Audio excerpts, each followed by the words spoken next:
தேர்தலை புறக்கணிக்கும் கிராம மக்கள். ஸ்ரீரங்கம் அடுத்து திருப்பராய்த்துறை ஊராட்சிக்கு உட்பட்ட நந்தவனம் கிராமத்தில் வசிக்கும் 55 குடும்பத்தினருக்கு 16 ஆண்டுகளாக மின்சாரம் மற்றும் சாலை, குடிநீர் உள்ளிட்ட அடிப்படை வசதிகள் செய்து தரப்படவில்லை என குற்றம் சாட்டியுள்ளனர். மேலும் கிராம மக்கள் 2026 சட்டமன்ற தேர்தலை புறக்கணிக்க போவதாகவும், வாக்காளர் அடையாள அட்டையை அரசிடம் ஒப்படைக்க போவதாகவும் அறிவித்துள்ளனர்.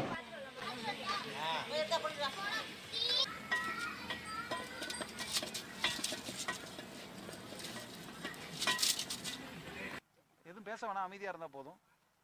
பேசணுமா?